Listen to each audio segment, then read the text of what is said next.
அவர் ஆசைப்படுறாரு, இதுக்கு என்ன பண்றது? அவர் துறை தானே, அறநிலைத்துறை, அவர் மேல நடவடிக்கை எடுக்க வேண்டியதானே.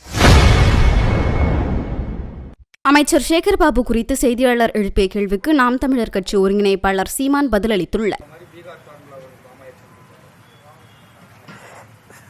திருட்டுமங்கலம் ஃபார்முலான்னு அதுக்கு ஏன் அந்த ஊர் பேரை கெடுக்கிற?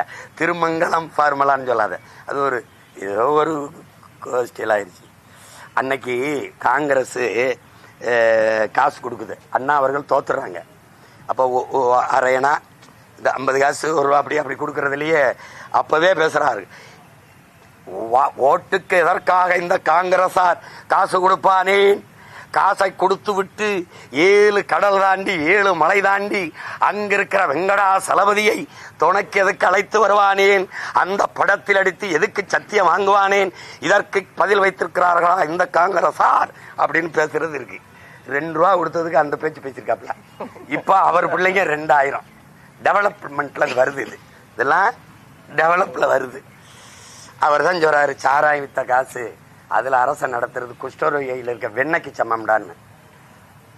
அண்ணா சொன்ன அந்த வெண்ணெயத்தான் அவர் பேரை சொல்லி கட்சி நடத்துற பிள்ளைகள் விரும்பி விரும்பி சாப்பிடுது. புரியுதுன்னு நினைக்கிறேன். கோயில்ல ஒரு அர்ச்சகர் வந்து உள்ளத்திலும் கோயிலையும் தாமரை மலர வேண்டும். சேகர்பாபு கடுமையா கண்டனம்.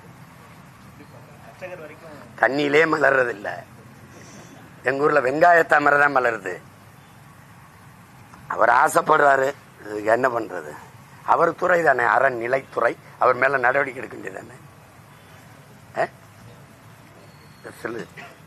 நடவடிக்கை எடுத்த கடுமையான பாஜக களத்துல இறங்கணும் தமிழிசை மிரட்டுறாங்க. நாங்க நடவடிக்கைக்கு ஆதரவா இறங்குவோம். எப்படி இருக்கும்? நல்லா இருக்குல்ல?